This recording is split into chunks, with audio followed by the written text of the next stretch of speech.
¿Qué necesitamos para competir con los depredadores más feroces de la Tierra? ¿Dominar el fuego? ¿Fabricar herramientas? ¿Sobrevivir cataclismos y desastres naturales? ¿Y pasar de ser criaturas simiescas a transformarnos en seres humanos? Lo único que estamos haciendo es desvelar los secretos de los muertos, volviendo la vista atrás millones de años. Esta es la historia de nuestra batalla por la supervivencia. Nuestra especie casi se extinguió. De una lucha que acabó empujando a un animal a elevarse por encima de las demás criaturas de la Tierra. Esta es nuestra historia. La historia de lo que nos hace humanos.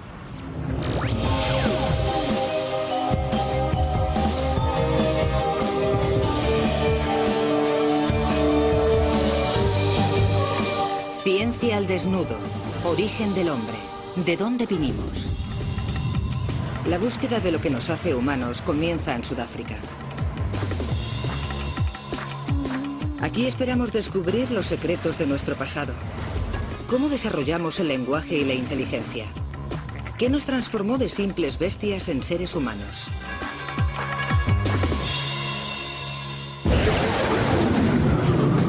La investigación está encabezada por el Dr. Lee Berger, un detective científico que se pasa la vida desenterrando fósiles de criaturas de aspecto humano. Buscamos a nuestros antepasados, no al antepasado de cualquier animal, sino algo que nos diga de dónde venimos, lo que somos, qué nos hace funcionar como humanos y qué nos convierte en tal vez la criatura más singular del planeta. Berger se dirige a las cuevas de Gladys Vale, al oeste de Johannesburgo. Es un fenómeno africano.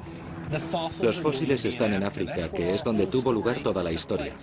Todos los acontecimientos críticos de la evolución humana se produjeron en este continente.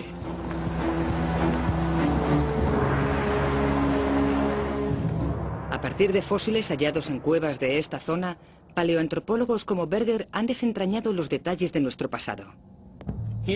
Aquí tenemos seguramente los mejores archivos de los últimos 3 millones de años. Desde el origen de nuestro gran cerebro al origen del fuego, las herramientas primitivas y la evolución del hombre moderno. Es una circunstancia extraordinaria en materia de fósiles que solo se da aquí en Sudáfrica. Hay decenas de miles de huesos acumulados durante milenios en una zona muy compacta. Entre los cientos de criaturas halladas enterradas en cuevas como esta, se encuentran los fósiles de 3 de los primeros miembros de nuestro árbol genealógico. Uno de ellos es nuestro antepasado directo, el primer Homo sapiens. Caminó por las llanuras de África hace unos 200.000 años. Sin embargo, no es la primera criatura que muestra rasgos humanos. Los yacimientos arqueológicos de África contienen los restos de otras 2 especies con características humanas. Esta es la historia de 3 seres muy distintos, con un rasgo en común. Los 3 comparten al menos una señal de que son humanos. Pero no se trata de un romance histórico. Es un relato sangriento y violento. Porque solo una de estas criaturas es nuestra antepasada. Solo una sobrevivirá para convertirse en el hombre moderno. Vamos a conocer a los sospechosos no habituales. Primero está el Australopithecus afarensis, un gran nombre para un individuo pequeño y con poco cerebro. Y, sin embargo, se las arregló para conseguir un logro asombroso. Hace casi 4 millones de años se irguió y caminó sobre las 2 piernas. Eso basta, según algunos, para convertirle en humano. Pero, ¿y si le comparamos con nuestro siguiente candidato, el Homo erectus? Apareció alrededor de hace 1,8 millones de años. Su cerebro solo era 2/3 del tamaño del nuestro, pero su contribución a la humanidad fue la fabricación de herramientas y la capacidad para dominar el fuego, por lo que parece que exhibía rasgos humanos esenciales. Finalmente, nuestra tercera especie es el primer Homo sapiens. Vivió hace solo 200.000 años. Tenía nuestro mismo aspecto y un cerebro similar al nuestro, pero aún le faltaba mucho para comportarse como nosotros. Caminar erguido, tamaño del cerebro, comportamiento. ¿Qué factor es el que nos hace humanos a los humanos? ¿Y por qué al final solo una de esas 3 especies evolucionó hasta convertirse en nosotros? Nuestra investigación comienza con la más antigua de ellas, el afarensis. ¿En qué se diferenciaba de los demás simios que vivían en África hace 4 millones de años? Para responder a esa pregunta tenemos que remontarnos a los años 70. Los detectives de fósiles habían buscado obsesivamente durante décadas el eslabón perdido de la evolución humana. El fósil de una criatura simiesca que revelase cuándo evolucionaron los humanos a partir del mono. Creían que lo que tenían que encontrar era el fósil de un simio con un gran cerebro. Etiopía, 1974. Los científicos desentierran un fósil intrigante. Analizan las rocas donde se encuentra y determinan que tiene unos 3,2 millones de años de antigüedad. Cuando reconstruyen su cráneo, comprueban que su cerebro es un poco más grande que el de un chimpancé. Pero cuando examinan la pelvis, se quedan sorprendidos, porque es increíblemente similar a la nuestra. La pelvis significa que la criatura debió caminar sobre 2 patas, como nosotros. Es una revelación. Algunos simios y otros mamíferos pueden erguirse sobre 2 patas, pero solo por poco tiempo. Solo los humanos pueden caminar de verdad. Los científicos lo llaman bipedismo. El bipedismo es el primer rasgo definitorio de nuestro árbol genealógico. Los científicos de los años 70 le dieron a esta especie el nombre de Australopithecus afarensis, pero le pusieron el apodo de Lucy por la canción de los Beatles, Lucy in the Sky with Diamonds. El afarensis tiene muchas características simiescas. Debido a su pequeño cerebro, sobrevive por su instinto más que por su intelecto. Pero su bipedismo libera sus manos y le permite coger cosas y, lo que es más importante, obtener mejor comida. Este fósil extraordinario demuestra que el afarensis caminaba de pie, como nosotros hoy en día. Pero, ¿cómo de vital es este rasgo dentro del catálogo de cualidades que nos hacen humanos? Si hoy nos encontráramos cara a cara con un afarensis, ¿le consideraríamos humano? ¿O siquiera un antepasado remoto de nuestro complejo árbol familiar? Para responder a esa pregunta habría que resucitar al Homo afarensis. Y para hacerlo, acudimos al mundo del maquillaje de cine. En Inglaterra, Nick Williams fabrica prótesis para la industria del cine. Peter Elliott estudia e interpreta el comportamiento de los primates para películas como Gorilas en la niebla. De alguna forma, partiendo de este esqueleto fósil, Williams y Elliott tendrán que reflejar el posible aspecto de la afarensis. Han llamado a la profesora Leslie Aiello, una de las mayores expertas del mundo en anatomía antigua. Las pruebas que tenemos son fragmentos muy pequeños. Aquí tengo un esqueleto completo al 40% y lo que falta de un lado está presente en el otro, así que se puede reflejar la imagen simétrica. Nos permite comprender las proporciones de todo el cuerpo. Partiendo de unos diagramas anatómicos, Williams reconstruye la mandíbula de una afarensis, medio humana, medio simia. Me queda bastante bien. La mandíbula de afarensis terminada transforma la cabeza humana moderna de Elliott. Williams fabrica un mecanismo para controlar los movimientos de la boca. Después cubre el esqueleto de alambres y cinta aislante con carne de goma. Aiello contempla ensimismada cómo cobra vida nuestro pariente lejano. Nos ayuda a formularnos hipótesis sobre nuestros primeros antepasados. Nos ayuda a verlos con carne, con el rostro que podían tener y con los movimientos basados en nuestros parientes no humanos. Pero falta algo. Si Peter Elliott quiere retratar a la afarensis con exactitud, tendrá que averiguar cómo caminaba realmente. Una pista se encuentra en la pelvis. La pelvis es la que nos permite andar erguidos y sostener el tronco en vertical, además de mover las piernas, como las movemos en la locomoción bípeda. Pero la pelvis sola no le sirve a Peter para saber cómo andaban entonces. ¿Cómo caminaba de verdad el hombre mono? Los científicos creen conocer la respuesta gracias a una extraordinaria serie de coincidencias. Hace 3,5 millones de años, un grupo de afarensis vivía aquí, en una llanura al este de África llamada la Etoli, en lo que hoy es Tanzania. Un día un volcán entró en erupción. Cubrió el bosque con una capa de fina ceniza. Poco después, un torrente de lluvia transformó la ceniza en una especie de cemento húmedo. Entonces, dos afarensis, probablemente macho y hembra, salieron de paseo y su salida quedó grabada para siempre. Cuando caminaban sobre la ceniza húmeda, dejaron sus huellas. Y no se descubrieron hasta 1976. Para descubrir más sobre esta pista vital, acudimos a la Universidad del Sur de California.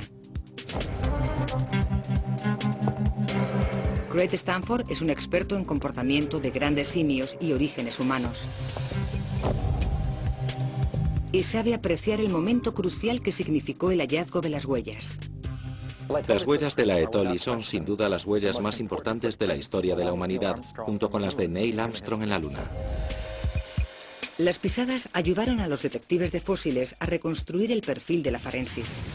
Calculan que medían entre 1,20 y 1,5 metros, pero eso no es todo. Irónicamente, las huellas de la Etoli son más importantes que muchos de los huesos fosilizados que hemos encontrado, porque nos revelan el comportamiento, que es lo más difícil de reconstruir. No se sabe cómo actuaban las antiguas criaturas extintas, incluidos nuestros antepasados. Estas huellas nos indican que caminaban en grupos, o al menos en parejas, que iban en alguna dirección y sobre todo que caminaban erguidos, lo que es un hito en la historia humana. Para Stanford, las huellas que dejaron esas criaturas hace 3,5 millones de años resultan muy familiares.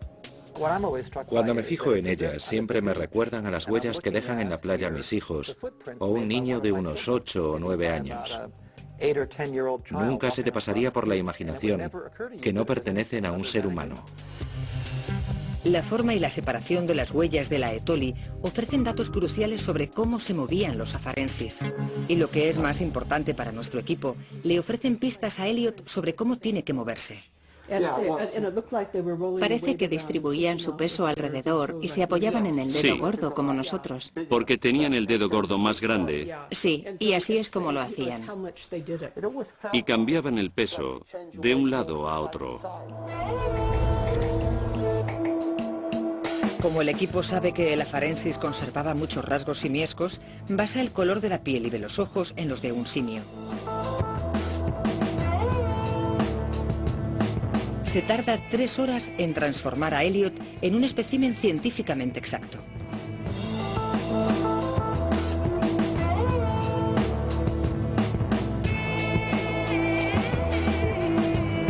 Al final, está listo para exhibirse en público. Moverse sobre 2 patas es un hecho absolutamente significativo. Constituye el primer paso de la humanidad, valga la redundancia. El rasgo físico que nos distingue de los simios en esa época remota es la capacidad para andar erguido.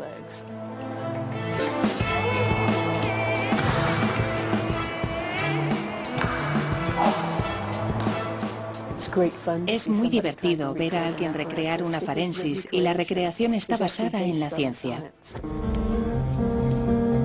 Hace unos 4 millones de años, esta criatura se puso de pie. Con manos ágiles y libres de tener que caminar, se parece más al hombre que cualquier otra criatura anterior. Pero, ¿cómo de humano era una afarensis?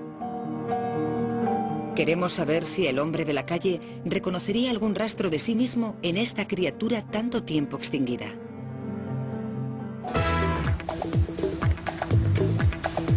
Cuando Peter Elliot se dirige al centro de Londres disfrazado de afarensis, detiene el tráfico. Todas las cabezas se giran. Enseguida todo el mundo saca una cámara. Pero ¿quieren sacarle una foto como recuerdo de un pariente perdido hace mucho tiempo o porque piensan que se ha escapado del zoo? ¿Creen que el afarensis es más humano que simio? Está claro que es un hombre mono. Parece más un simio. Tiene el cuerpo de un mono, pero la cara parece humana. Me recuerda a El planeta de los simios y King Kong. La verdad es que el cerebro del afarensis nunca evolucionó hasta lo que hoy consideraríamos un cerebro humano. Su comportamiento también era típicamente simiesco. Veo su conexión con los humanos, pero no parece un hombre.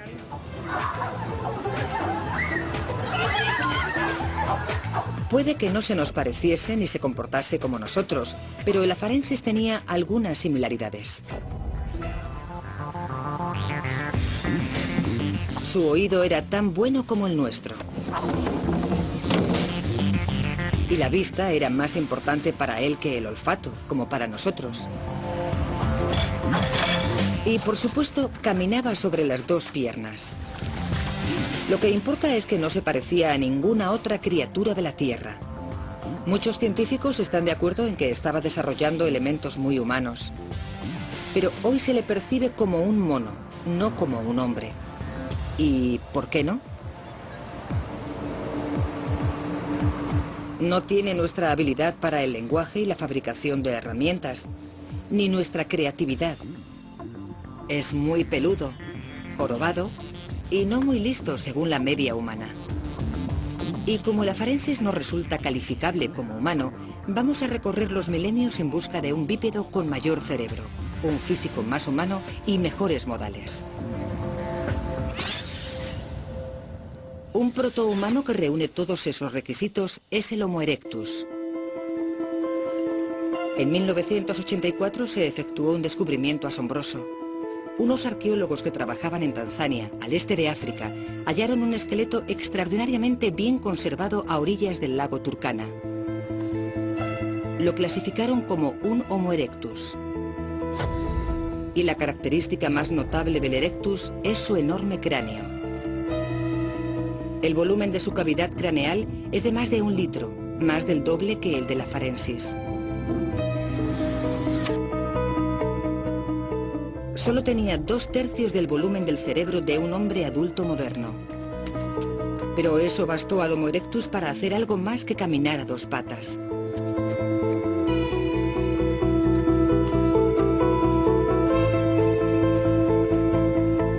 Ha pasado alrededor de 1 millón de años desde que desapareció el afarensis y el Homo erectus lleva un estilo de vida muy distinto que le resultará extremadamente provechoso. Los afarensis existieron durante 1 millón de años. El Homo erectus, sin embargo, sobrevivió casi 2 millones de años antes de extinguirse, 17 veces más de lo que hemos sobrevivido nosotros.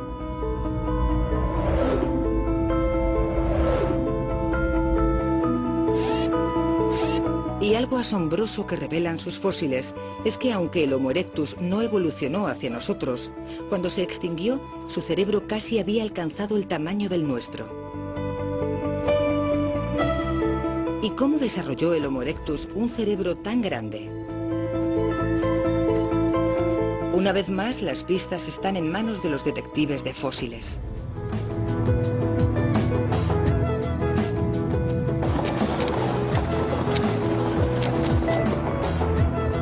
De vuelta sobre el terreno, el paleoantropólogo Lee Berger está buscando restos del Homo erectus.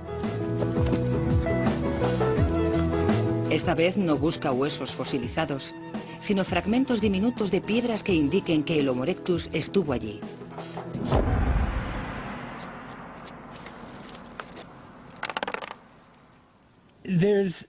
No hay mayor momento que cuando encuentras una herramienta por primera vez. Es el momento de tu vida, por el que todo merece la pena. Esta herramienta de Homo erectus es la madre de todos los inventos. Con herramientas como esta, podía cortar la carne y cambiar su alimentación. Las proteínas de la carne son como combustible para la mente y con el tiempo permiten que el cerebro evolucione y crezca. Un cerebro grande es una de las características que definen a los humanos. Y la fabricación de herramientas es una de las fuerzas impulsoras de la evolución. 1 millón de años antes del Homo erectus, los afarensis pudieron usar una roca para aplastar algo, pero no tenían inteligencia para crear herramientas. Los científicos saben que el Homo erectus tenía el cerebro más grande. ¿Puede considerarse ese nivel básico de inteligencia como característicamente humano? Para averiguarlo acudimos al Instituto de la Edad de Piedra de Indiana.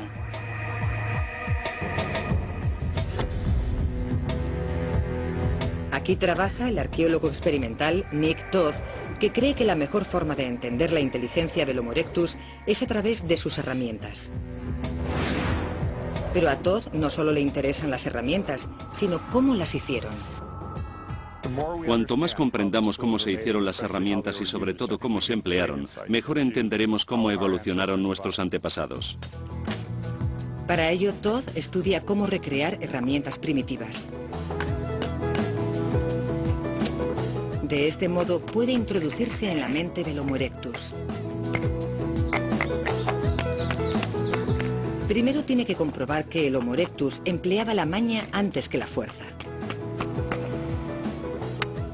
Sus manualidades se graban y se digitalizan informáticamente. Sus colaboradores analizan la técnica plano a plano para estudiar la biomecánica del proceso de fabricación. A partir de ahí, calculan cuánta fuerza está utilizando Todd. También pueden detectar qué músculos emplea exactamente. La película analizada informáticamente revela que la técnica se basa en un movimiento de muñeca especializado, que requiere una gran habilidad mental, lo que demuestra que el Homo erectus utilizaba el cerebro. Al fabricar las herramientas él mismo, Todd descubre cosas que los fósiles no pueden contarnos. El número de decisiones que tuvo que tomar el Homo erectus con cada golpe de piedra, la fuerza de sus golpes y el ángulo de impacto. Y no son más que algunos de los factores que tiene que considerar. Para fabricar una herramienta sofisticada tienes que tomar miles de decisiones. Me sorprende que nuestros antepasados fueran capaces de hacerlo. Nos aporta datos sobre su inteligencia y la evolución de esa inteligencia. Todd también sabe que el Homo erectus había comenzado a resolver problemas, otro rasgo del cerebro humano moderno. Pero ¿cómo era de hábil para el trabajo manual? Una forma de averiguarlo es comparar las herramientas del Homo erectus con las que empleamos hoy en día.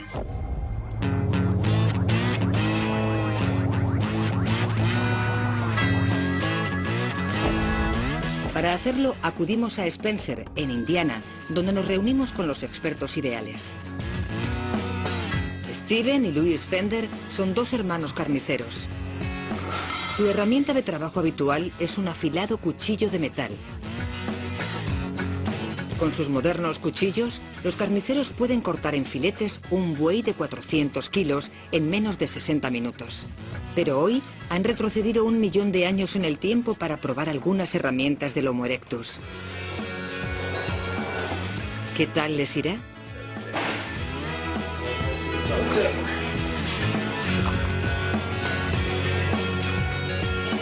Los hermanos nunca han usado antes herramientas de piedra y enseguida concluyen que el hombre primitivo debió tener una técnica mejor que la suya. El filo está casi tan afilado y es casi tan eficaz como un cuchillo de metal moderno. Mira qué bien corta la carne. Es muy fácil. Pero no están familiarizados con los cuchillos sin mango y las herramientas les resultan engorrosas de usar. Ten cuidado. Esto se lo daban a su cachorro de tigre de dientes de sable. Tardan 4 veces más que con sus cuchillos habituales, pero el buey no tenía escapatoria. Ya está, por fin. El veredicto es que el Homo erectus era un buen fabricante de herramientas. Durante su estancia en la Tierra, la pericia del Homo erectus sirvió para que su cerebro creciera un 20% a lo largo de 2 millones de años. Pero incluso armado con herramientas y un cerebro más grande, el Homo erectus tiene que enfrentarse a la lucha por la supervivencia. En las llanuras africanas vive aterrorizado a diario por las bestias salvajes y los feroces incendios. ¿Cómo utilizó el Homo erectus su creciente inteligencia para volver a un enemigo mortal en contra de otro?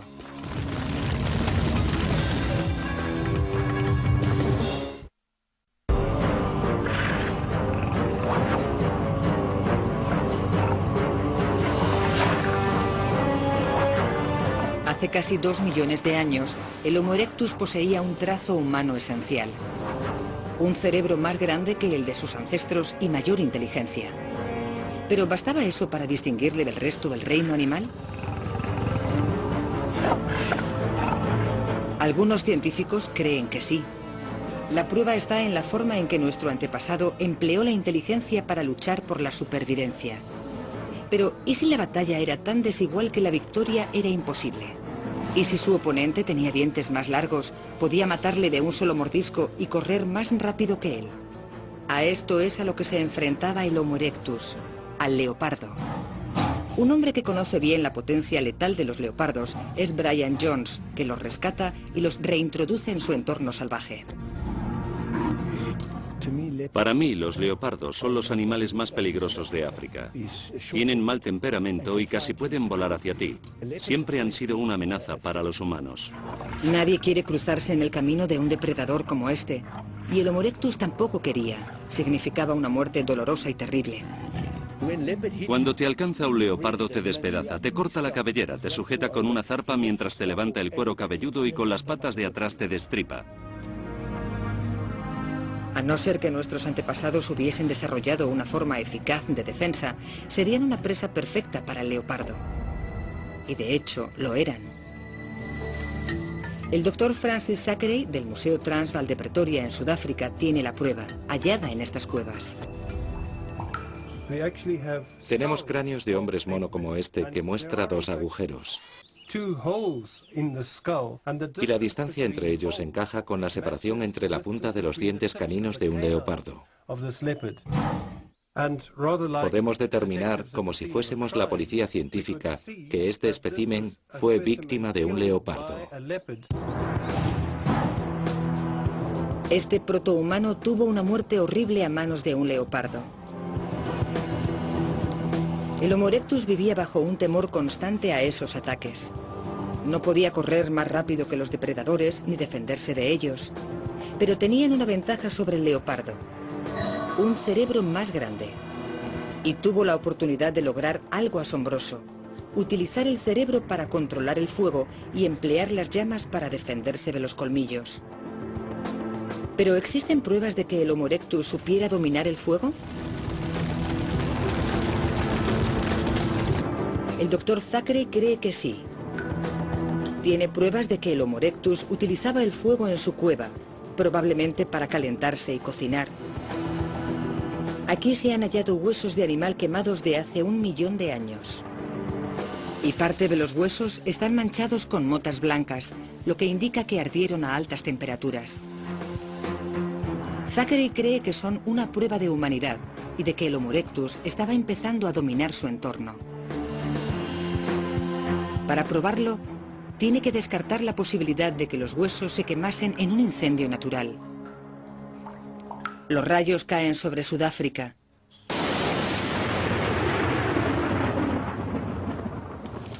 El paisaje se ilumina en llamas. Los fuegos de los arbustos se descontrolan. Tienen una potencia increíble. Y serían iguales que en la época del Homo erectus. Puede que los huesos hallados en la cueva se quemasen en un incendio natural en lugar de por obra del hombre.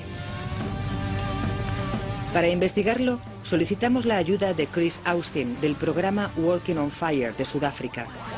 Su trabajo consiste en controlar los incendios de matorral que se propagan muy deprisa.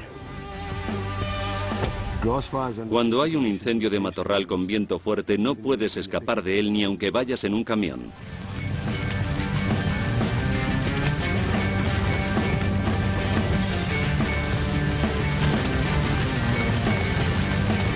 Austin sabe que los incendios son bastante rápidos como para atrapar a un animal.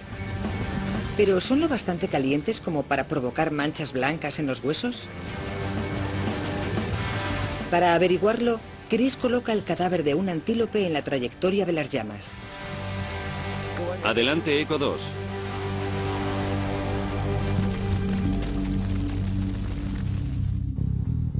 Al día siguiente vuelve a comprobar el cadáver. Está muy quemado. ¿Pero hasta qué punto?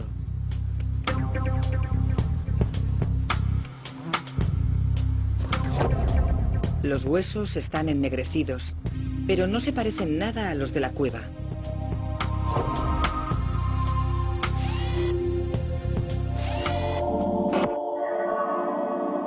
Los huesos de la cueva ardieron a tales temperaturas que le salieron manchas blancas, algo que solo se consigue con una hoguera fija. Podemos descartar que fuera un incendio de matorral lo que quemase muchos de estos huesos. Está claro que se quemaron de forma controlada en los confines de la cueva. Thackeray cree que el Homo erectus no tenía inteligencia para prender fuego, pero era capaz de coger una rama encendida de un matorral ardiente. Y con solo eso ya podía transformar el mundo. Al dominar el fuego, podía cocinar la comida, calentar las moradas frías en invierno y, lo que no es menos importante, asustar a sus enemigos. Supuso un avance abrumador. Es probable que ninguna criatura de la Tierra lo hubiera hecho nunca antes, y sus implicaciones resonarían a lo largo de los milenios. Ser capaz de controlar el uso del fuego es un avance tecnológico notable. Sin el uso controlado del fuego no se habrían fabricado cohetes para llegar a la Luna, por ejemplo. Así que el uso controlado del fuego supuso el primer pequeño paso tecnológico que condujo al gran salto hacia adelante de la exploración espacial. Si el Homo erectus había desarrollado semejantes rasgos humanos, ¿se diferenciaba mucho del hombre moderno? Para ver lo similar que era, este programa lo ha comparado con el hombre actual. Vamos a reconstruir un espécimen basándonos en los restos fósiles disponibles. Y para recrear al Homo erectus hemos llamado a un actor, Mike Hammond. Es de constitución fuerte, ágil y camina sobre las dos piernas, así que es el candidato ideal. Pero necesita un poco de magia del cine de Hollywood para parecerse a su personaje. ¿Qué pistas necesita nuestro maquillador para transformarle? Las medidas de los huesos de Homo erectus hallados en África indican que un adulto podía medir entre 1,60 y 1,80. Es probable que fuera fuerte y flexible a causa del entorno hostil. También sabemos que si usaba herramientas, sus manos debían ser parecidas a las nuestras, con el pulgar enfrentado. Y las pruebas científicas demuestran que caminaba sobre las dos piernas. La fase número 1 consiste en una máscara protésica para que los rasgos de Hammond se parezcan más a los de un Homo erectus. Aunque la cabeza del Homo erectus era mayor que la de sus predecesores, los de efectos especiales tienen que arreglárselas para que la cabeza de Hammond parezca un tercio menor que la nuestra. Lo que le pasa al Homo erectus es que sus proporciones corporales son más parecidas a las nuestras y te da la sensación de que te sentirías más cómodo hablando con él. Pero ¿cómo de cómodos nos sentimos confraternizando con esta criatura de nuestro pasado? Con la transformación completa, el Homo erectus está listo para enfrentarse a su jurado. En las calles de Los Ángeles, ¿pensarán los residentes que es un simio o solo otro aspirante actor de Hollywood? Tiene cara de mono. El auténtico Homo erectus habría estado desnudo, pero en aras de la decencia le hemos puesto a Hammond un taparrabos. Incluso así vestido, nadie le presta mucha atención. Pero es que esto es Los Ángeles. Su cerebro enriquecido con la dieta carnívora podía ser capaz de comunicarse, pero no mediante un lenguaje hablado como el nuestro. ¿Qué es? Después de un rato, la situación mejora para nuestro Homo erectus. Parece muy humano, sí, menos por el pelo. Es muy peludo.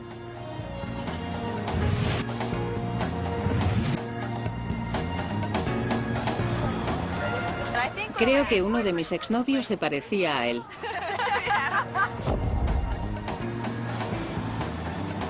El Homo erectus se extinguió hace unos 50.000 años. Al igual que el afarensis, no evolucionó hacia nosotros. Pero sus logros pervivieron. La capacidad de fabricar herramientas y controlar el fuego nos sigue acompañando. Pero el Homo erectus no tenía los rasgos cruciales que nos hacen especiales de verdad. Un cerebro grande, creatividad, y la capacidad para resolver problemas. Por eso hemos tenido que recurrir al hombre sabio del reino animal, el primer Homo sapiens. Pero ser miembro de esta especie tampoco garantiza la posesión plena de los rasgos de humanidad. ¿Poseían los primeros Homo sapiens las cualidades que nos hacen singularmente humanos y que nos han conducido a los múltiples avances de la era moderna? Una de las características clave de nuestra especie es un enorme cerebro de 1,5 litros, mayor que la suma de los de la Pharensis y el Erectus. Ese cerebro relativamente grande es el que nos ayuda a lograr cosas que ninguna otra especie puede. Tras millones de años de andar erguidos, utilizar las manos y comer carne, el cerebro de nuestros ancestros evolucionó y se hizo cada vez más grande. Y al final nació nuestra especie.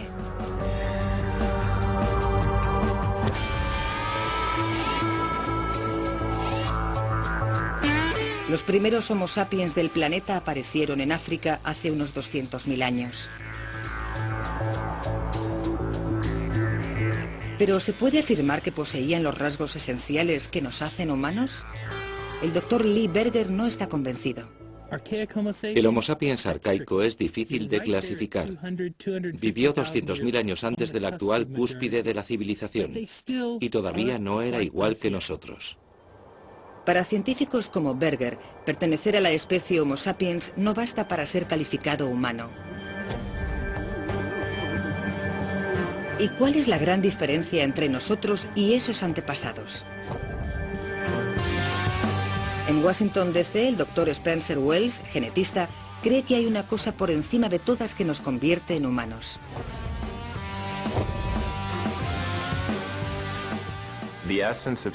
Para mí, la esencia de la humanidad está en la creatividad. Es la capacidad de imaginar cosas que no existen y hacerlas aparecer. Y eso seguramente incluye el lenguaje. Somos nuestro cerebro. Nuestro cerebro nos define. De hecho, es la única herramienta de la que disponemos como especie. Es lo que nos ayuda a adaptarnos rápidamente a nivel cultural. El cerebro es algo asombroso. ¿Pero es esa imaginación creativa algo que siempre tuvimos como especie? De momento no existe ninguna prueba de que el primer Homo sapiens tuviera una gran creatividad. Sus herramientas todavía eran primitivas. No queda rastro de cerámica o pinturas rupestres. Y el lenguaje que utilizase seguramente era rudimentario. Estaban al principio del camino de la civilización. Eran criaturas casi humanas y muy parecidas a nosotros en muchos aspectos, pero no eran lo que yo definiría como humanas. Pero entonces ocurrió algo sorprendente. Hace unos 60.000 años, el Homo sapiens cambió. Adquirió la capacidad de hablar, crear y dominar el mundo que le rodeaba. Se observa un cambio en la forma en que fabricaban las herramientas, los principios del arte, el florecimiento de la auténtica creatividad humana y posiblemente el lenguaje moderno. Fue un gran salto, como lo llaman los antropólogos. Supuso el paso de una cultura bastante primitiva a la modernidad, a ser como somos ahora. ¿Pero qué provocó esta gran transición del Homo sapiens? ¿Qué pudo pasar para acelerar el progreso humano de forma que en menos de 75.000 años pasamos de ser poco más que primitivos cavernícolas a convertirnos en la especie más poderosa del planeta?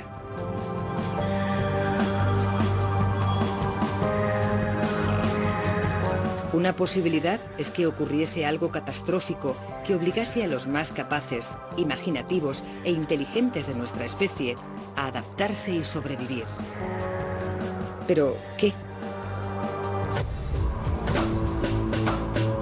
Hay que retroceder en el tiempo para investigar un cataclismo que se produjo hace 74.000 años.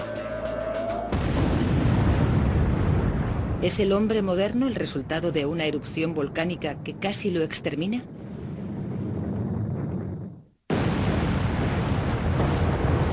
Hace 74.000 años, uno de los mayores supervolcanes del mundo entró en erupción en Indonesia y tuvo consecuencias devastadoras. A lo largo de los 1000 años siguientes, el clima terrestre cambió hasta volverse irreconocible. La temperatura global descendió dramáticamente. Europa y parte de China se volvieron inhabitables.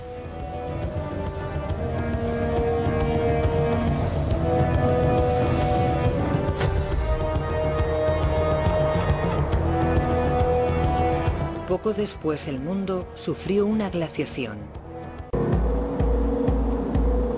Los científicos como Wells creen que la población de Homo sapiens de la Tierra se redujo a niveles peligrosamente bajos, muy por debajo de la de muchas de las actuales especies en peligro de extinción.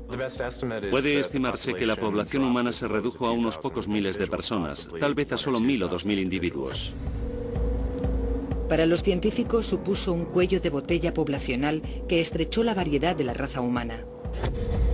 El cambio climático pudo haber significado el fin de la humanidad, pero en realidad quizá fue lo que provocó que seamos como somos. Los supervivientes experimentaron un cambio de comportamiento, cambió la forma en que se hacían las herramientas, apareció el arte y probablemente también apareció el lenguaje sintáctico moderno. Es evidente que en esa época nos convertimos en hombres modernos. Los supervivientes fueron aquellos lo bastante listos como para superar ese periodo hostil. Los primeros signos de creatividad humana datan de después de la erupción del supervolcán. Las formas más primitivas de arte humano son de hace 40.000 años. No solo demuestran que nuestros antepasados pensaban de forma creativa, también demuestran que los humanos comunicaban sus pensamientos. Y para ello, según algunos expertos, tenían que disponer de un lenguaje. Fue entonces cuando nos hicimos humanos, cuando nos convertimos en hombres modernos por completo. Otras criaturas habían caminado sobre dos patas, habían fabricado herramientas y dominado el fuego. Pero en un avance crucial, nuestros antepasados llegaron mucho más lejos. Los Homo sapiens pensaron con antelación, planearon, se comunicaron y se elevaron por encima de las demás especies de la Tierra para convertirse en hombres modernos. Pero ¿cuándo ocurrió exactamente y dónde? Para responder a esta pregunta, el Dr. Wells ha recurrido a las pruebas genéticas que todos llevamos dentro. Todos llevamos un libro de historia en nuestra sangre y en cada célula de nuestro cuerpo. En búsqueda de nuestro pasado, Wells ha viajado por todo el mundo en busca de las comunidades más aisladas. Y ha recogido muestras de sangre para estudiar el ADN que contienen. Lo que busca son unas variaciones diminutas en el código genético que se llaman mutaciones y se producen cuando hay un error de copia en la transmisión del ADN de una generación a otra. Las mutaciones se acumulan a lo largo de las generaciones y actúan como una especie de reloj molecular que permite a los genetistas determinar la antigüedad de una especie. Cuando analizó el ADN recogido, Wells y sus colegas efectuaron un hallazgo sorprendente. Parece que todo el mundo tiene un origen común. Descendemos todos del mismo hombre, un superviviente del cataclismo que vivió hace unos 60.000 años. Y lo que es más asombroso aún, la genética puede proporcionarnos pistas sobre el aspecto de nuestros antepasados. A partir del ADN recogido en todo el mundo, los científicos creen que han localizado la tribu más antigua del planeta. La investigación conduce a Wells a África, la cuna de la civilización. Ha ido a encontrarse con el pueblo San del desierto de Kalahari. El ADN de los San indica que son los descendientes más directos de los pocos miles de Homo sapiens que sobrevivieron al hundimiento de la población. En cierto modo, todos llevamos un secreto en la sangre. Es como si fuera nuestro árbol genealógico.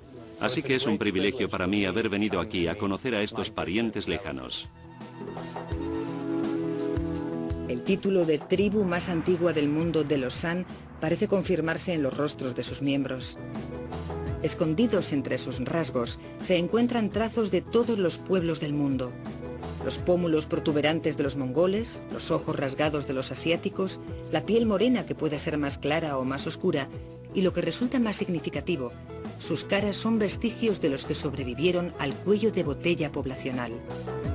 Los primeros hombres verdaderamente modernos. De su base genética surgió la increíble explosión de creatividad humana que cambió el mundo para siempre. Las 2000 personas que superaron lo que llamamos el cuello de botella, la casi extinción, son nuestras antepasadas, fueron los primeros humanos modernos.